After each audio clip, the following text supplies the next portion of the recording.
সরকারের পক্ষ থেকে ফ্রি চিকিৎসা হবে। আসন্ন ত্রয়োদশ জাতীয় সংসদ নির্বাচনকে সামনে রেখে নরসিংদী ৩ আসনের প্রচারণায় ব্যস্ত সময় পার করছেন বিভিন্ন দলের প্রার্থীরা। বিএনপি মনোনীত প্রার্থী ও জেলা বিএনপির সাধারণ সম্পাদক মঞ্জুর এলাহি আজ দুপুরে শিবপুর উপজেলার সুকন্দি গ্রামে উঠান বৈঠক ও গণসংযোগ করেন। এ সময় তিনি ভোটারদের সঙ্গে কুশল বিনিময় করে দানের শীষ প্রতীকে ভোট চান। নির্বাচিত হলে শিবপুরের রাস্তাঘাট উন্নয়ন, হাসপাতালের ব্যবস্থা এবং কৃষকদের জন্য সবজি সংরক্ষণ ও বিপণনের উদ্যোগ নেওয়ার প্রতিশ্রুতি দেন তিনি। আপনি দেখেছেন রাস্তাঘাট, ব্রিজ, কালভার্ট কোনো কিছু নেই। সমস্ত রাস্তাঘাট কিন্তু শিবপুরে একেবারেই ভেঙে গেছে। সব মেরামত করতে হবে, নতুন রাস্তা করতে হবে। বেকার সমস্যা চরম পর্যায়ে, কোনো কর্মসংস্থানের ব্যবস্থা নাই। আমরা বেকার সমস্যা সমাধান করার চেষ্টা করছি।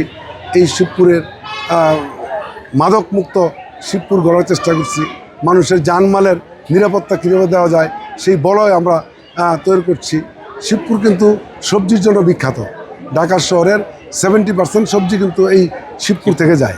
এখানে কৃষকের ন্যায্য মূল্য কৃষক যাতে পায় সেটার জন্য আমরা কোলেস্টেরল বানানোর চেষ্টা করছি। চিকিৎসা সেবা একেবারেই নাই বললেই চলে। এখানে হাসপাতাল স্থাপন করব। এদিকে স্বতন্ত্র প্রার্থী আরিফ মিদা শিবপুর উপজেলার আলগীনগর সহ বিভিন্ন এলাকায় উঠান বৈঠক ও প্রচারণা চালান। তিনি নির্বাচিত হলে শিবপুরকে মাদক ও সন্ত্রাসমুক্ত করার অঙ্গীকার করেন এবং শান্তিপূর্ণ নির্বাচনের স্বার্থে প্রশাসনের বাড়তি নজরদারির আহ্বান জানান। এ সময় তিনি হাস প্রতীকে ভোট প্রার্থনা করেন।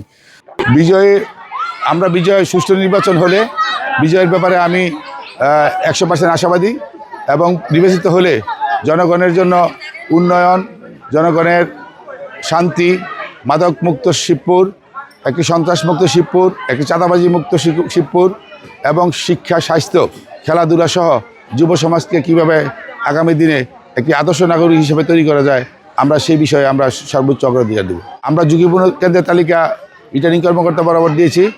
আশা করি প্রশাসন যদি তৎপর থাকে এবং আগের থেকে যদি তৎপর থাকে তাইলে মাঠের অবস্থা ভালো থাকবে, নয়তো যে কোনো সময় একটা বড় ধরনের কোনো ঘটনা এখানে ঘটবে এবং কেন্দ্র দখল সহ সাধারণ ভোটারদেরকে এখানে বাধাও দেওয়া হতে পারে। এই বিষয়টা আপনাদের মাধ্যমে আমরা প্রশাসনের দৃষ্টি আকর্ষণ করছি। অন্যদিকে ইসলামী আন্দোলন বাংলাদেশের প্রার্থী মাওলানা ওয়াজেজ হোসেন ভূঁইয়া দক্ষিণ সাদারচর এলাকায় গণসংযোগ করেন। তিনি ভোটারদের সঙ্গে মতবিনিময় করেন, হাত পাকা প্রতীকে ভোট চান। দল ক্ষমতায় এলে মাদক ও সন্ত্রাস নির্মূল সহ জনস্বার্থে কাজ করার প্রতিশ্রুতি দেন এবং জয়ের ব্যাপারে আশাবাদ ব্যক্ত করেন। তো এই জন্য আমি আশা করি যে আমি যদি সংসদ সদস্য হই, অন্তত দেশের অন্য জায়গার কথা আমি বলবো না, শিবপুর থেকে মাদক নিয়ন্ত্রণ নাই, নির্মূল হবে ইনশাআল্লাহ। কিন্তু কেন্দ্রীয় দায়িত্বশীল একজনও নাই। হেভি ওয়েট বলতে হলে আমাকে বলতে হয়। কেন্দ্রীয় দায়িত্বশীল যেহেতু কেউ নাই, কেন্দ্রীয় দায়িত্বশীল ছাড়া হেভি কেমনে হয়?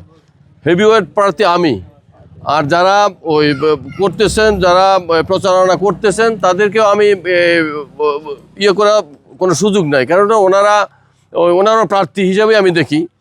তো আলহামদুলিল্লাহ আমরা যেহেতু কাদা ছোড়াছুরি করি না, আমি প্রার্থী হিসাবে এখানে ওই শান্তি শৃঙ্খলা যেভাবে বজায় থাকে এইভাবেই আমি কথাবার্তা, আমার সব কিছুই আমি শালীনতার ভিতরে আছি। নির্বাচন ঘিরে নরসিংদী ৩ আসনে প্রার্থীদের প্রচারণা দিন দিন আরও জোরদার হচ্ছে।